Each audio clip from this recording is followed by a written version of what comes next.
Boa tarde a todos e todas. Nós vamos iniciando aqui o nosso bate-papo sobre a declaração do imposto de renda das pessoas físicas de 2021. A gente vai discutir um pouquinho sobre o processo de elaboração dessa declaração. Vamos falar um pouco também o processo, algumas novidades relacionadas a esse processo. E vamos também fazer algumas reflexões relacionadas à educação fiscal em sentido mais amplo e também trazendo alguns aspectos relacionados à própria declaração do imposto de renda. E, na medida do possível, se as questões forem surgindo, a gente vai tentando responder essas questões pela participação que vocês podem fazer no chat, ou mesmo ao final, que a gente pode separar algum tempinho para responder essas eventuais questões, né? Então, eu quero agradecer muito a presença dos que estão assistindo ao vivo, online, e daqueles que estão assistindo esse vídeo posteriormente na gravação do canal do nosso departamento.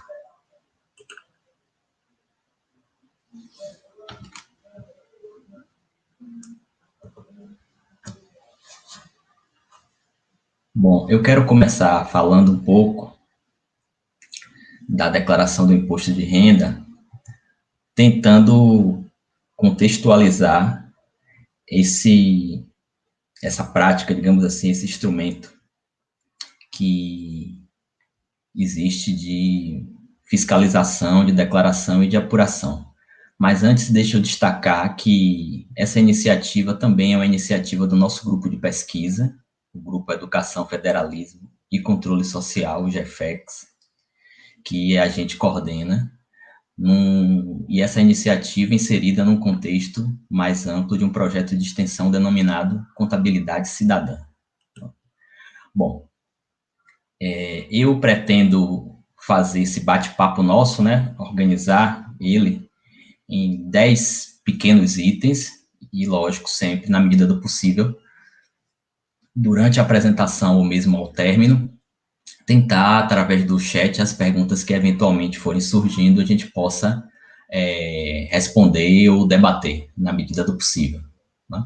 Então, essa é a ideia. A gente vai começar falando um pouco do que é a declaração, aí na sequência sobre obrigatoriedade e dispensa desse processo de elaboração e transmissão da declaração do imposto de renda das pessoas físicas, os tipos de declaração, base de cálculo, né, processo de cálculo do imposto devido, identificação da base de cálculo, as deduções legais permitidas no modelo completo da declaração do imposto de renda, e aí vamos avançar para a questão dos bens declaráveis, né, já numa perspectiva das fichas, que a gente vai falar mais adiante, bens declaráveis, dívidas e ônus reais, um aspecto relacionado à omissão de informação ou informação indevida, vai tratar um pouquinho sobre isso também, evolução patrimonial e como é que ela se insere nesse contexto da declaração do imposto de renda das pessoas físicas, e encerrando com algumas reflexões sobre educação fiscal, né, para um conhecimento da nossa dinâmica tributária, especialmente no contexto da declaração do imposto de renda, e essa perspectiva sempre relacionada à cidadania, que é uma característica do nosso grupo de pesquisa, esse exercício reflexivo acerca dos nossos arranjos tributários, o entendimento desses arranjos tributários e a perspectiva desse conhecimento para o exercício da cidadania, para o exercício do controle social, que são demarcadores, digamos assim, do nosso grupo de pesquisa. Bom, então vamos começar falando propriamente da declaração do imposto de renda, ilustrando preliminarmente que essa declaração do imposto de renda das pessoas físicas, ela se constitui em uma declaração de ajuste anual, ou seja, a possibilidade que o contribuinte tem de realizar esse ajuste relacionado, esse contribuinte pessoa física, relacionado à tributação que ele sofreu ou o imposto que ele recolheu ao longo de um exercício financeiro que no Brasil é o próprio ano do calendário civil. Então, essa declaração permite equalizar os rendimentos tributados que esse contribuinte obteve e, consequentemente, o imposto que ele pagou ou sofreu retenção ao longo desse mesmo período, né? Então, essa declaração de ajuste anual vai permitir para ele verificar se ele sofreu uma retenção adequada, uma retenção insuficiente, ele vai precisar complementar esse imposto, ou se, ao contrário, ele sofreu uma retenção superior ao imposto dele devido, obviamente, inserindo-se novos elementos nessa dinâmica de tributação, para a qual o cálculo do imposto de renda retido na fonte, por exemplo, e eventualmente não conseguiu contemplar. O cálculo desse imposto devido na declaração do imposto de renda, ele é realizado através da tabela de apuração anual. Então, mensalmente, os contribuintes recolhem ou sofrem retenção do imposto de renda, a depender da natureza e do valor dos seus rendimentos, através da tabela mensal, e a declaração do imposto de renda permite esse ajuste anual a partir de um cálculo desse imposto devido da tabela anual, dessa tabela anual do imposto de renda, lógico, essa tabela mensal, vezes 12 meses do ano. E aí, como eu havia dito, a possibilidade de identificar para esse contribuinte, a partir desse ajuste anual, um cenário em que ele apura esse imposto devido ajustado anualmente, e uma situação que pode resultar na necessidade dele, contribuinte, de pagar esse imposto, né, complementar o imposto que ele eventualmente já pagou ou sofreu retenção e ele precisa complementar por ser o montante dessas retenções ou pagamentos inferior ao valor devido, ou o contrário, dele se restituir se ele sofreu uma retenção maior ou pagou esse imposto de pessoa física em um montante maior do que o devido através desse ajuste anual que a declaração faz. E aí, óbvio, a declaração, com todas as suas funcionalidades de um sistema inserido no contexto de tecnologia da informação, que vai tornar esse processo todo facilitado, digamos assim, né, automatizado na medida do possível, como a gente vai falar, inclusive nas possibilidades que existem de se fazer essa declaração. Um aspecto complementar e importante dessa dinâmica de elaboração da declaração do imposto de renda e desse ajuste anual é que também a declaração se constitui em um elemento importante, num cenário mais amplo, do Estado em fiscalizar o contribuinte, pessoa física, o Estado, nesse sentido, a União, a partir da possibilidade que essa declaração fornece para a Fazenda de mapear, digamos assim, não só os rendimentos tributados, que vão gerar esse impacto de imposto para o contribuinte pessoa física, como todos os demais rendimentos que, eventualmente, esse contribuinte obtenha, e, paralelo a isso, um processo de checagem da evolução patrimonial e a compatibilidade dessa evolução patrimonial com esses rendimentos, com a totalidade desses rendimentos. Então, a declaração do imposto de renda também se insere nesse contexto mais amplo, que eu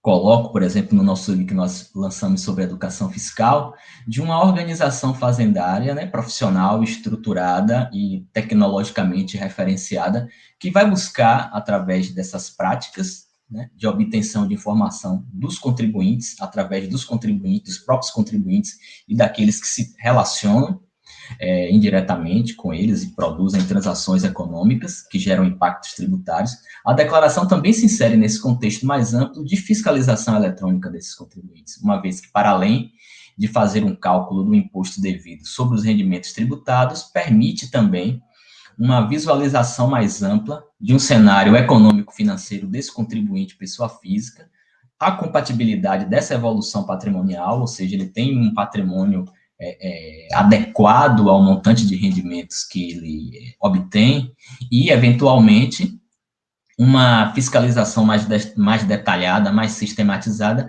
em se encontrando essa incompatibilidade, tentar identificar aspectos de um imposto talvez não recolhido, talvez não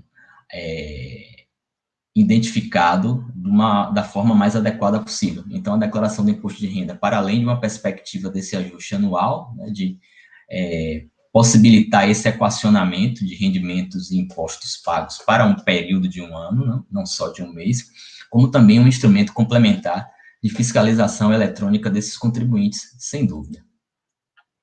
E aí, para a gente fazer um movimento bem inicial mesmo dessa compreensão do que seria fazer uma declaração do imposto de renda, para tanto, né, o contribuinte vai precisar ter em mãos, né, acessar de alguma forma, uma série de documentos para fazer essa sistemática de elaboração da declaração, né. Inicialmente, ele vai precisar, obviamente, do seu CPF, comprovante dos rendimentos, das eventuais transações que ele realizou e que possibilitou a ele obter rendimentos, e aí mais adiante a gente vai falar sobre a natureza desses rendimentos. O título de eleitor, que é uma informação que não é obrigatória, mas que é interessante que ele faça constar. A declaração e o recibo da declaração imediatamente anterior que ele tem enviado, porque isso vai facilitar o processo de elaboração dessa declaração. Os informes de rendimento das relações de salário que ele tem, das relações financeiras com os bancos, sejam contas correntes, poupanças, investimentos, atividade de empreendedor individual ou rendimentos por participação em sociedades empresariais, o que quer que seja, todas as atividades econômicas que, porventura, gerem para ele, ou tenham gerado para ele algum tipo de rendimento, algum tipo de movimentação financeira, ele vai ter que possuir esses informes de rendimento que ele vai cobrar, obviamente, das respectivas instituições com as quais ele manteve esse vínculo de trabalho, de atividade empresarial, de investimento, transações financeiras, etc.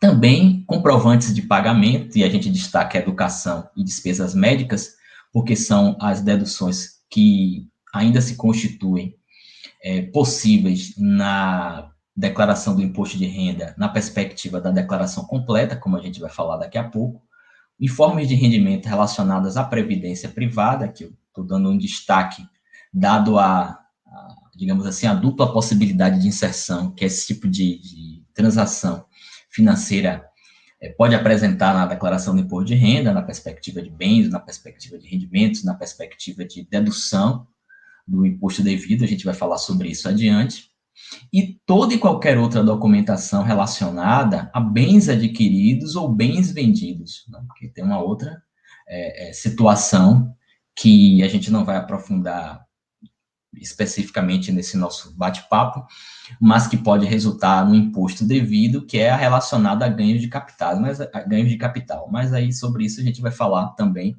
mais adiante. Então, para realizar essa declaração de imposto de renda, o contribuinte precisa ter em mãos pelo menos esses documentos para que, de fato, ele possa iniciar esse processo de elaboração da sua declaração.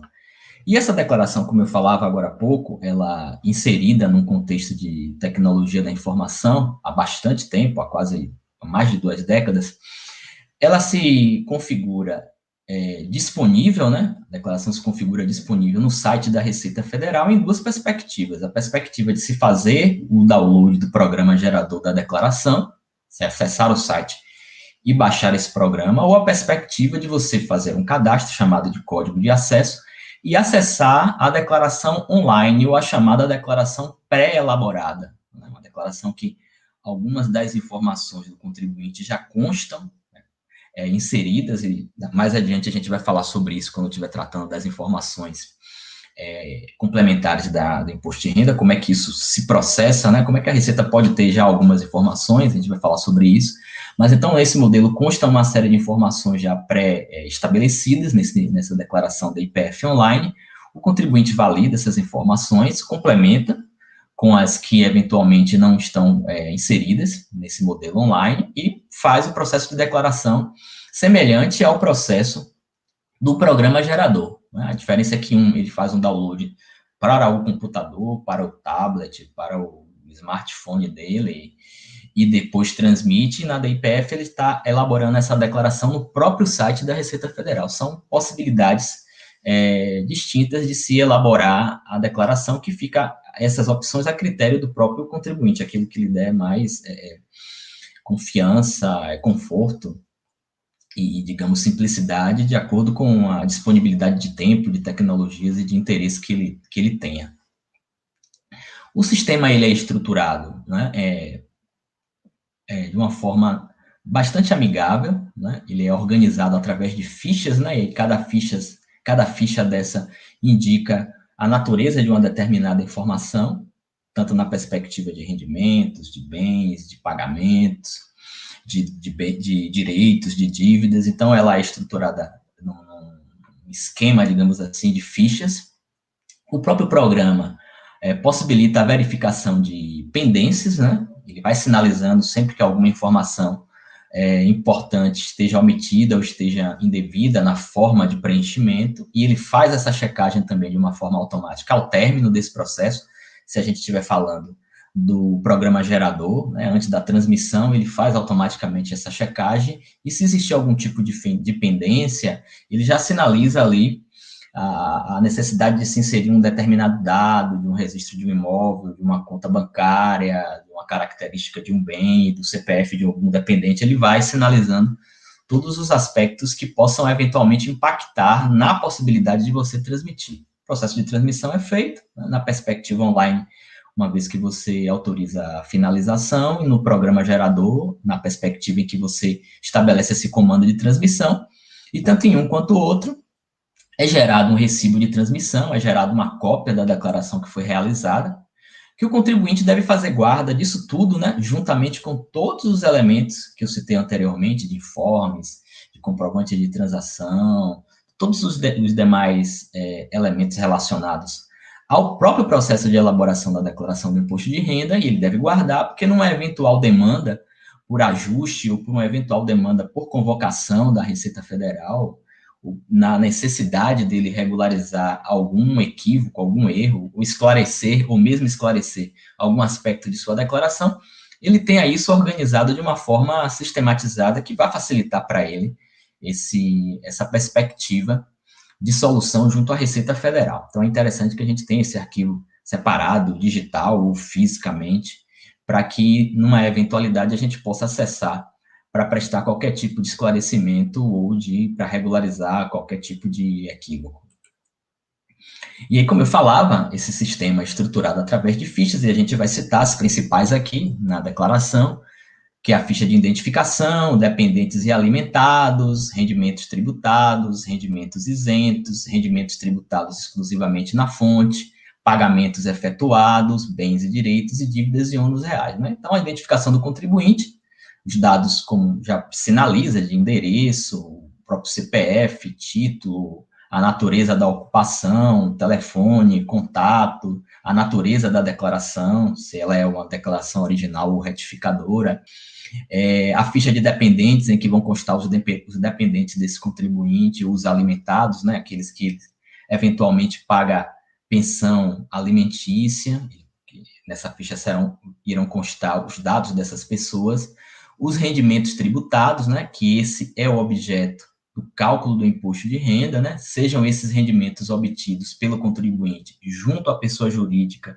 ou junto à pessoa física, né, dependendo do tipo de atividade que esse contribuinte desempenha, os rendimentos isentos, que, como eu falei, não vão trazer um impacto para o cálculo do imposto de renda, mas se configura, como eu falei, nesse cenário mais amplo de fiscalização digamos assim, da composição econômico-financeira da vida do contribuinte, os rendimentos tributados exclusivamente na fonte, que, como o próprio nome já sugere, já sofreram tributação em algum outro momento, que não vai ter impacto nesse cálculo do imposto devido, mas vai compor, como falei também, esse cenário mais amplo da vida fiscal, digamos assim, do contribuinte econômico-financeira, os pagamentos efetuados, e aí nessa ficha, os elementos que podem se constituir em dedutibilidade desse imposto devido, no modelo completo, como a gente vai falar daqui a pouco, as despesas com a educação, as despesas médicas, os planos de previdência, PGBL, né, os planos geradores de benefícios líquidos com limite, que a gente também vai falar daqui a pouco, os bens e direitos, dívidas e ônus reais. Então, essa, digamos assim, é a organização da declaração do imposto de renda. E aí a gente tem, na sequência, né, apresentando um conjunto de pessoas que estariam obrigadas a declarar aquelas que tiveram rendimentos tributáveis, superior a R$ 28.559,70, aquelas que possuem bens e direitos acima de 300, as que receberam rendimentos isentos ou não tributáveis, ou tributados exclusivamente na fonte superior a 40 mil, tiveram ganho de capital por alienação de bens e direitos, ou realizaram operações em bolsas de valores, que tenham optado pela isenção do imposto de renda sobre o ganho de capital na venda de imóveis residenciais, né? E essa transação tenha ocorrido num prazo de 180 dias, ou que tiveram receita na atividade rural superior a R$ 142.798,50. Então, esse é o cenário de pessoas que estariam obrigadas. Em outra perspectiva, das pessoas que estariam dispensadas a declarar o imposto de renda, aquelas que já são dependentes de outras pessoas que declaram, né? E aí, obviamente, se essas pessoas dependentes possuem rendimento, esses rendimentos são declarados na declaração da pessoa que as toma ou as assume como dependente. Tiveram propriedade de bens e direitos com um valor não superior a 300 mil, também estariam dispensados. Sócios de empresa, desde que não se enquadrem em uma outra condição de obrigatoriedade, obviamente. E um aspecto importante é que qualquer contribuinte, ainda que não esteja obrigado a declarar e quiser fazê-lo, ele pode elaborar uma declaração de imposto de renda e enviar, ainda que ele seja isento. Não há nada que o impeça de enviar essas informações. É uma possibilidade que o contribuinte tem, se assim o desejar. Alguns aspectos, ao longo do tempo, têm se modificado na declaração do imposto de renda, né? Não esse ano, mas já de períodos anteriores, já há obrigatoriedade, ainda que parcial, porque ele não gera um erro, mas gera um aviso, a respeito de informações complementares de bens e direitos, do tipo indicar o nome do banco, a agência, o número da conta, o cadastro do imóvel, o número da escritura, o cartório, uma série de informações complementares que já estão sinalizadas na declaração já há algum tempo e que elas passam a ser demandadas também na declaração desse ano da IPF 2021. Assim como encerrou-se, né, não esse ano, mas já em períodos anteriores, e fica mantido, digamos assim, essa possibilidade de dedução da contribuição patronal de INSS de empregados domésticos. Era uma possibilidade que existia anteriormente e que foi suprimida e que permaneceu suprimida na IPF 2021.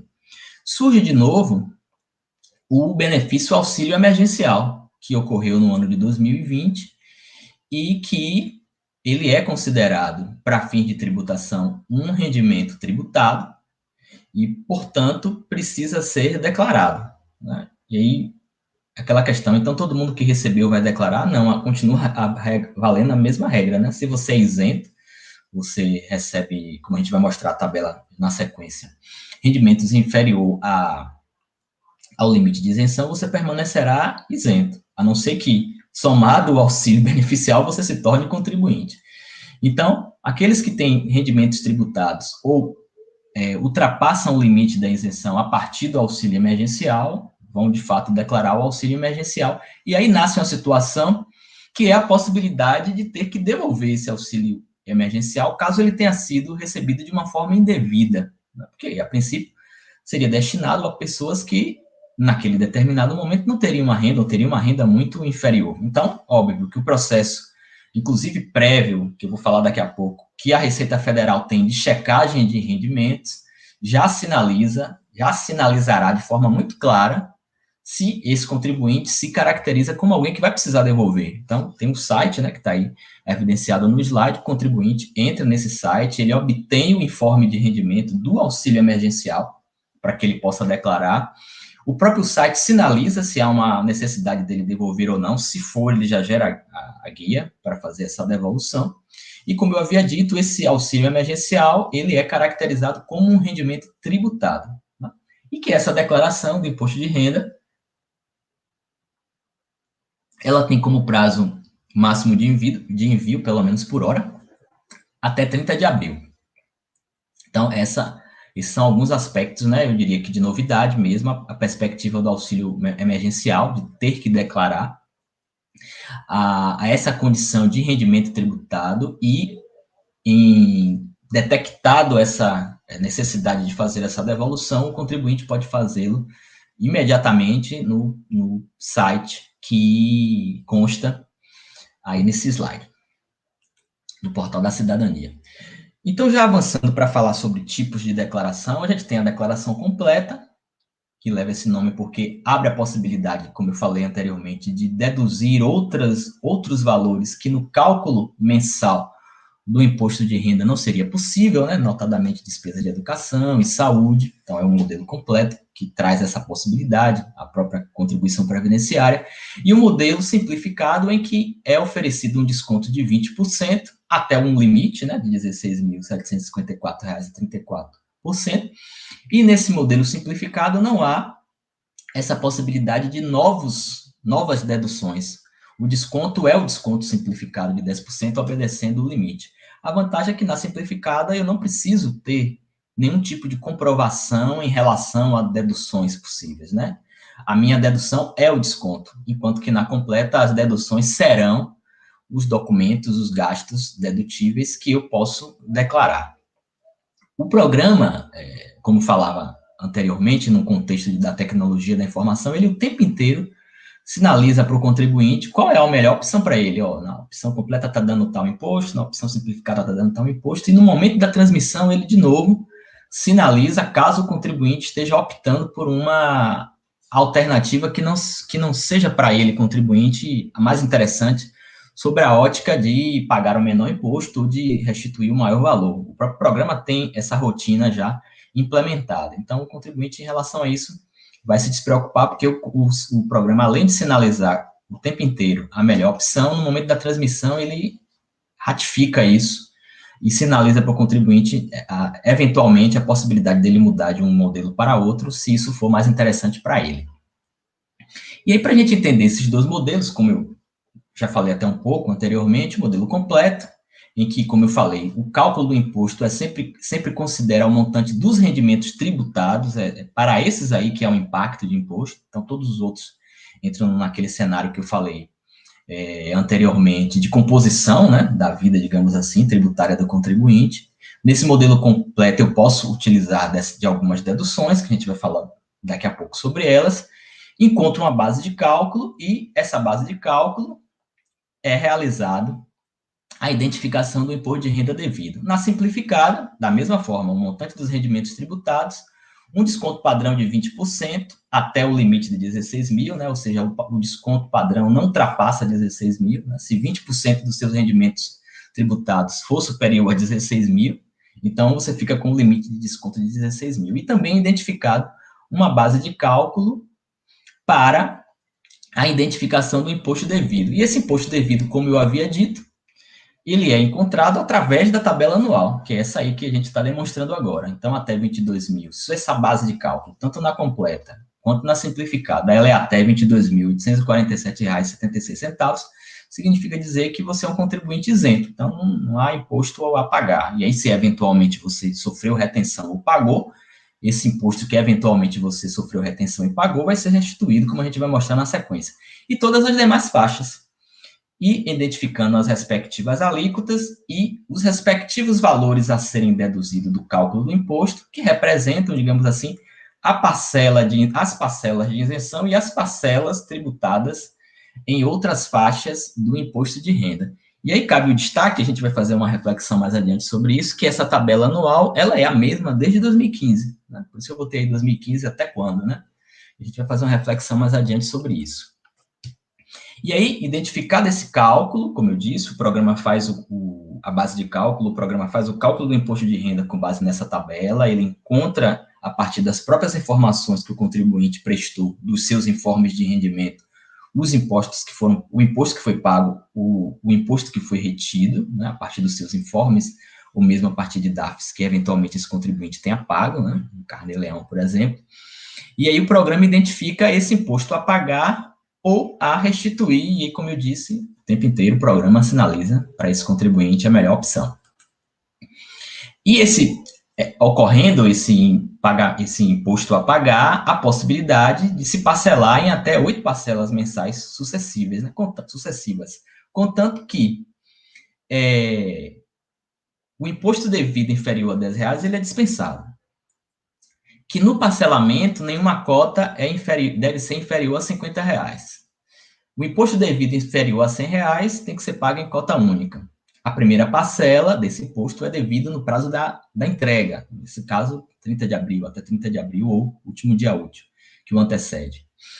E as demais cotas, elas são pagas sempre no último dia útil, e elas são corrigidas, e o programa traz uma possibilidade do contribuinte sinalizar uma conta de débito para pagar as demais cotas, né? Então, isso traz também uma facilidade para o contribuinte. Ele sinaliza a conta e, a partir da segunda parcela, se for o caso, elas serão debitadas automaticamente nessa conta e as demais parcelas, como eu informo aí, atualizadas pela Selic, né? Processo de atualização. Assim como a restituição também é atualizada pela Selic até a data do seu recebimento. Nesse modelo completo que permite essas deduções legais, a gente tem a dedução por dependente, né, de R$ 2.275,08, e esse dependente pode ser o cônjuge, pode ser filho, pode ser pais, pode ser avós, pode ser menor. Contanto, obviamente, que no caso de menores, você tem a guarda, no caso de maiores, você seja tutor, né? E, obviamente, se esses dependentes tiverem rendimentos e bens, esses rendimentos e bens também precisam ser declarados. Tem a possibilidade da dedução de gastos com a educação, então o contribuinte realiza o gasto com a educação dele e de seus dependentes relacionado à educação infantil, fundamental, ensino médio, profissional, técnico, tecnológico e superior. Ele vai informar esses valores pagos e o programa vai automaticamente adequar esse valor informado ao limite de dedutibilidade, que é R$ 3.561,50. Despesas médicas, nesse sentido, com médicos, dentistas, psicólogos, fisioterapeutas, terapeutas, fonoaudiólogos, hospitais, clínicas, planos de saúde, né, que ele tem essa documentação em mãos, e ele vai inserir essa informação lá na ficha de pagamentos efetuados, e o programa vai permitir essa dedução. Lembrando que, no que diz respeito às despesas médicas, não podem ser consideradas aquelas que são que foram reembolsadas, relacionadas com enfermeiros ou remédios, a não ser que esses gastos estejam inseridos em uma conta hospitalar, compras de óculos, lentes de contato, aparelho de surdez, planos de saúde pago no exterior, nada disso pode ser computado como uma despesa médica na perspectiva de dedução do imposto de renda. Então, feita essa ressalva aí. Ainda são passíveis de dedução do imposto de renda no modelo completo os valores pagos a título de pensão alimentícia, e também nesse sentido é necessário que haja uma decisão judicial ou um acordo homologado judicialmente, né? É necessário que haja essa formalização para que essa dedução seja permitida. Os pagamentos à Previdência Oficial, né, seja o INSS ou os valores pagos aos regimes gerais dos servidores públicos. A Previdência Complementar PGBL também, só que essa aí limitada a 12% dos rendimentos tributados, né, e aí há uma distinção entre a Previdência PGBL, essa que dá o direito à dedução, e as contribuições da VGBL, essas não. As contribuições da VGBL são computadas como bens, né? Vão formar o saldo da ficha de bens, lá no item específico de bens. As PGBLs, não, a contribuição à PGBL, declarada lá na ficha de pagamento. E aí o próprio programa vai fazer esse cálculo de ajuste. Ele vai permitir a dedutibilidade dessa contribuição PGBL limitado a 12% do total dos rendimentos tributados. Há também a parcela de aposentadoria para os beneficiários com idade a partir de 65 anos, mas isso é um valor que, inclusive, o próprio informe de rendimento, quando apresentado, né, pelas instituições de previdência, seja ela o INSS ou qualquer outra instituição de previdência pública ou privada, o próprio informe faz essa segregação, a parcela que é tributada e a parcela que é isenta em função da idade do contribuinte. É possível também a dedução relacionada à doação realizada para as contas, né, municipais de Estatuto da Criança e do Adolescente, de Incentivo, Cultura e Audiovisual, né, para os programas oficiais, para as contas oficiais, e essas aí também limitadas a 6% do imposto devido. Agora vamos já falar das informações complementares, né? Informações que, a princípio, não têm nenhum impacto, mas que têm uma função mais ampla nesse cenário que eu falei de fiscalização dos contribuintes. E aí a gente tem esse lembrete, né? Como eu falei anteriormente, que essa informação ela não repercute no cálculo, ela não tem um impacto de aumentar ou diminuir o valor devido, mas ela se insere nesse cenário, que eu já falei, mais amplo de verificação da adequação patrimonial do contribuinte e de fiscalização eletrônica desse contribuinte. Então, informações como endereço, ocupação, título, bens, direitos, dívida, número da declaração anterior, outros pagamentos, porque a declaração, ela recepciona uma série de pagamentos que você tenha feito, aluguéis, advogados, ela recepciona tudo isso. Todas estão lá como possibilidades de declaração, mas, obviamente, essas informações não impactam em nada no cálculo da declaração, mas elas constam lá, e você, se quiser colocar, pode fazê-lo. Mas elas vão ajudar a Receita a compor esse cenário de entendimento, digamos assim, do perfil, digamos, desse contribuinte. Na ficha de bens, e essa ficha ela é comum para os dois modelos, o contribuinte vai declarar os seus saldos bancários, dinheiro em espécie, bens móveis, veículos, embarcações, aeronaves, saldo de aplicações em bolsa de valores, mercado aberto, edifícios, terrenos, apartamentos, casas, salas, lojas, ações, cotas de capital social, participação societária, todos os bens que esse contribuinte possui serão declarados nessa ficha de bens e direitos da declaração do imposto de renda, também de forma indistinta, né, tanto para a completa quanto para simplificada. Ainda, complementando, juros de capital próprio não recebidos, benfeitoria em imóveis, imóveis em construção, cotas pagas para consórcio não contemplado, créditos decorrentes de empréstimo, emprestou dinheiro para alguém, vai receber de volta no futuro, ele vai declarar lá como bens e direitos, direito de lavra, outros tipos de bens e direitos não exemplificados e que se constituam para o contribuinte, ele tem essa possibilidade de declarar nessa ficha. Da mesma forma que os bens, as dívidas e ônus reais. Então, empréstimos de toda natureza, né? Junto às instituições, junto a pessoas jurídicas, junto a pessoas físicas, contraídos no exterior, qualquer outro tipo de dívidas e ônus que o contribuinte tenha, e a obrigatoriedade de informar essas dívidas se elas forem igual ou superior a 5 mil. Se elas forem superior a 5 mil. Se elas forem igual ou inferior, elas estão dispensadas. Mas, como eu disse, se o contribuinte também quiser declarar, não tem nenhum problema de fazê-lo independente dessa questão da possibilidade de estar desobrigado. E a evolução patrimonial que eu tenho sinalizado, o que seria isso, né? Seria essa variação, esse acréscimo, esse decréscimo, em relação aos bens e direitos e em relação às dívidas e ônus reais, né?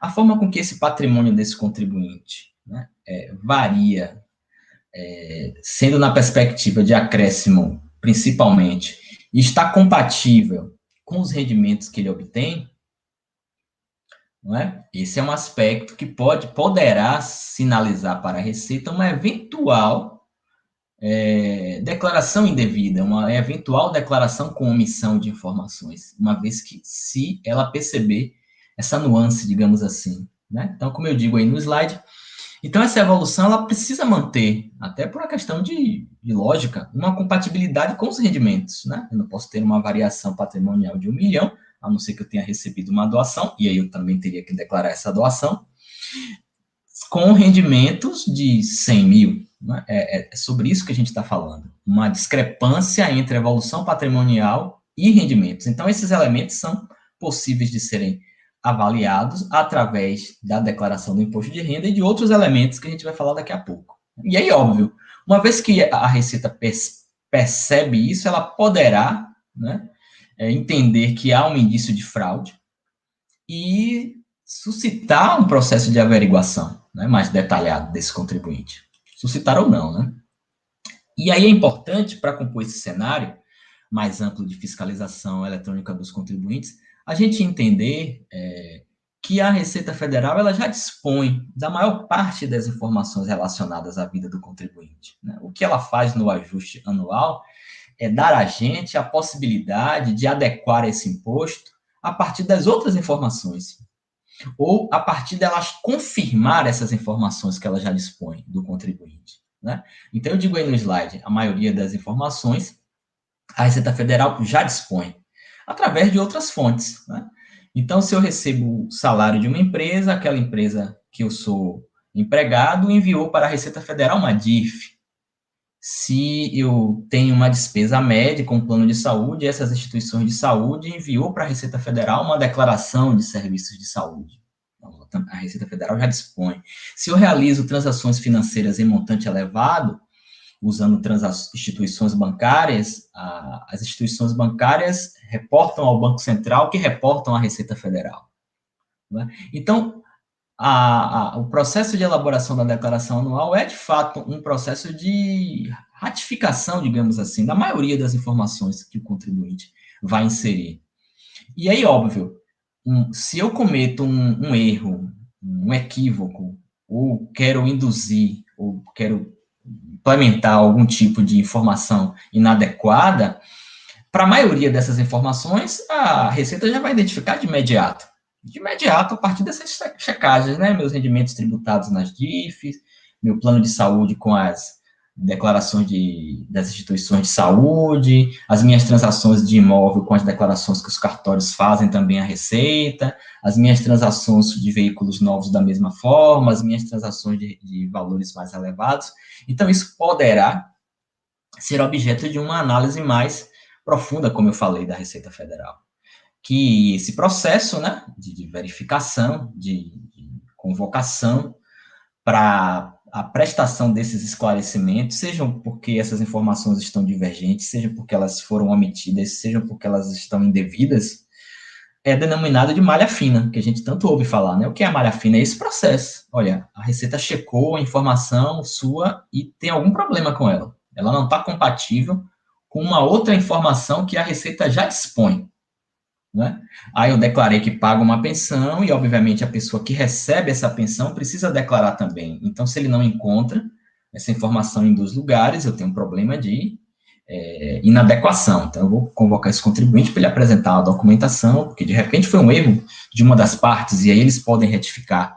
Ou pode ser um problema de uma informação indevida mesmo, e aí o contribuinte vai ter que retificar na perspectiva de responder, digamos, por um imposto que eventualmente ele não respondeu anteriormente. Então, é importante alertar nessa perspectiva de que esse cenário mais amplo de fiscalização eletrônica não é mais compatível com a chamada criatividade fiscal, né? Porque essas informações podem ser checadas a todo momento, né? E uma vez que elas fogem de um padrão de adequação, a Receita Federal, obviamente, convoca esse contribuinte. Para a gente já ir caminhando para o término da minha fala, aí eu trouxe algumas pílulas para a gente refletir a perspectiva da educação fiscal, num contexto da declaração do imposto de renda das pessoas físicas. E a primeira que eu trago foi uma discussão que por hora não avançou, mas que houve, e é uma discussão recorrente, volta e meia ela retorna, que é a possibilidade de extinção das deduções. Eu falei mais cedo que, por exemplo, a contribuição patronal do INSS do empregado doméstico, no passado, ela era uma dedução legal e deixou de ser. Então, por exemplo, já se discutiu, para ser exato, aí eu trago uma reportagem do Correio Brasiliense, né, lá ainda nesse mês de março, já discutiu da possibilidade de se inserir em uma emenda constitucional a retirada dos gastos com saúde e educação. Isso se efetivou? Não. O que eu estou trazendo é que existe esse risco, né? Então, há essa discussão há uma possibilidade desse cenário de deduções legais da declaração do imposto de renda se modificar. Não significa que vai acabar no próximo ano, que vai... Não sei. Mas é algo que se discute. Né? E aí eu trago o Correio Brasiliense lá do dia 1º de março, que estava trazendo essa informação sobre essa possibilidade, que não se efetivou. Né? Na PEC emergencial isso não se efetivou, mas é algo que precisa estar no cenário dos contribuintes. Um outro aspecto que eu trago para a gente refletir é uma distorção que há, e aí é uma reportagem da BBC, publicada também publicada no ano passado, que é uma reflexão interessante que ela faz sobre a distorção das nossas deduções ou das nossas isenções estarem relacionadas à natureza do rendimento. Né? É uma reflexão interessante. Né? Você diz assim, olha, o rendimento de dividendos é isento. Os rendimentos de determinadas atividades agrícolas e agroindustriais são isentos. O imposto de renda das pessoas físicas, como eu acabei de demonstrar, há a possibilidade de algumas deduções. E aí, qual é a reflexão que o pessoal da BBC estava fazendo? Olha, se a gente fixa a natureza das isenções e das deduções sobre a natureza dos rendimentos, né, a natureza em si dos rendimentos, você acaba privilegiando os mais ricos. As deduções e as isenções deveriam considerar o montante deduzido ou isento. É uma reflexão bacana. Né? Então, a reportagem faz essa reflexão e aí traz, inclusive, alguns números sobre renúncia fiscal, perda de arrecadação de alguns itens, que propõe a gente refletir sobre essa questão e esse impacto, né? Até onde é justo, até onde há equidade, por exemplo, em se estabelecer isenção para dividendos, até onde há equidade. Talvez não fosse melhor dizer isenção até determinado valor, como na tabela do imposto de renda. Então, fica essa reflexão para a gente fazer num contexto mais amplo de entendimento de como o imposto de renda das pessoas físicas funciona. A gente pode imaginar, poxa, talvez se eu estabelecesse um limite de dedução ou de isenção para determinadas naturezas de rendimento ou determinadas naturezas de dedução, talvez tivéssemos construindo uma dinâmica tributária mais justa. Em vez de eu dizer simplesmente a dedução da educação, eu dizer a dedução de educação no limite. Essa já é feita, inclusive. A isenção do dividendos, eu dizer a isenção do dividendo até um determinado valor. A dedução da despesa médica, em que circunstância, até determinado valor. Então, assim, é uma reflexão interessante que está posta para a gente fazer, para a gente avançar nessa discussão de justiça tributária, de reforma tributária, porque à medida que a gente se apropria desse entendimento, a gente começa a perceber eventuais distorções que o regime tributário nosso tem e que a gente pode contribuir para fazer ele avançar. Então, é uma reflexão que está posta aí. Longe de ser uma verdade definitiva, mas uma reflexão que eu acho importante ser feita. Né? A outra que eu cheguei a comentar rapidamente diz respeito também à defasagem do imposto de renda. Né? O fato da tabela estar sendo replicada, digamos assim, para usar um termo bem educado, desde 2015, é sinalizada nessa reportagem do Portal Terra, pelo Sindicato Nacional dos Auditores Fiscais, de uma defasagem de 113%. Né? O fato dela permanecer inalterada desde 2015. E, óbvio, isso amplia a tributação das pessoas físicas. Se a gente imaginar que o limite da isenção é de 1.900, ele é muito próximo do salário mínimo de R$ 1.000 e poucos reais, R$ 1.040, R$ 1.100. Então, perceba que até onde está, de novo, a reflexão, vamos refletir sobre isso, até onde está uma justiça tributária, uma equidade tributária com o limite de isenção cada vez mais próximo do salário mínimo, né? Isso é justo? Isso seria adequado?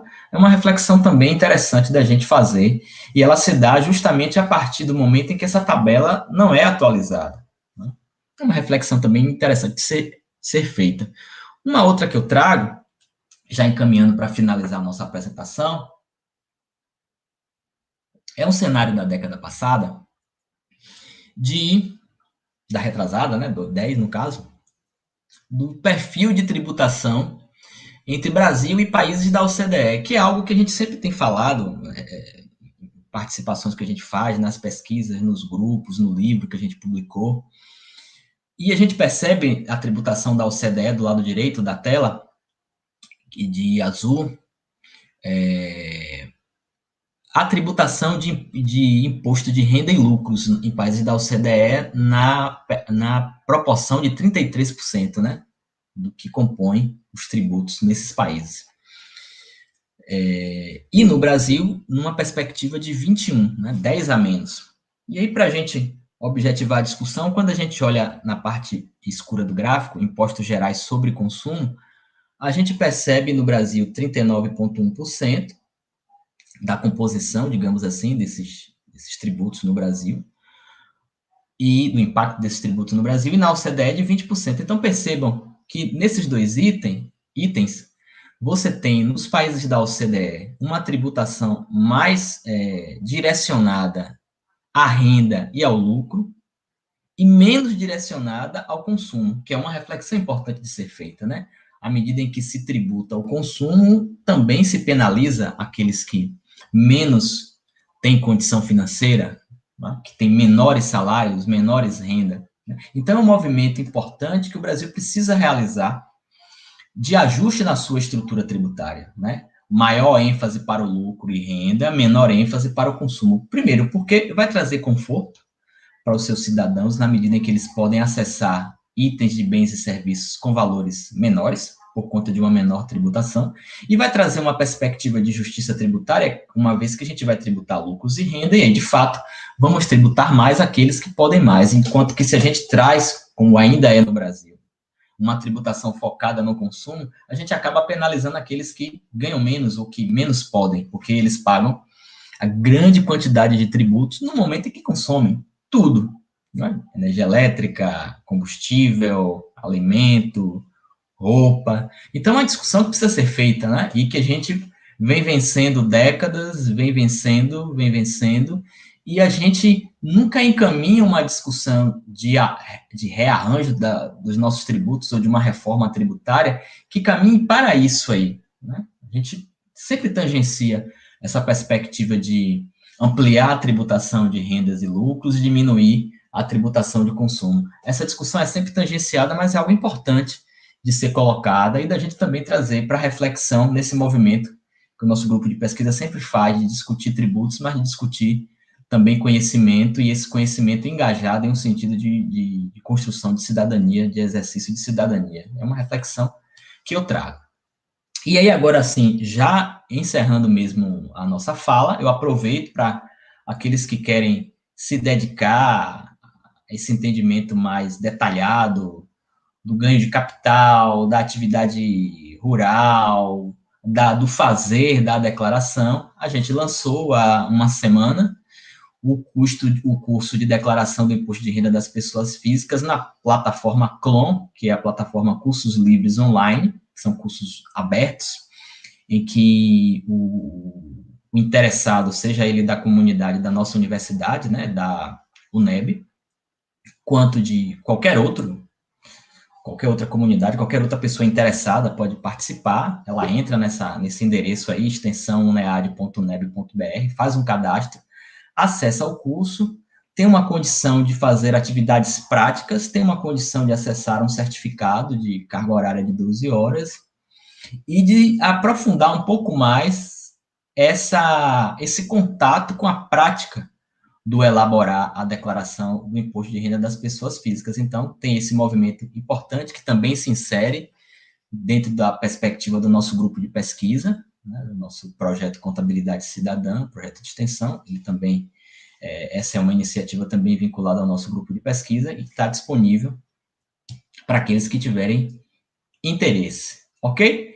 Óbvio que foi um bate-papo bem inicial, com elementos bem iniciais dessa discussão do imposto de renda.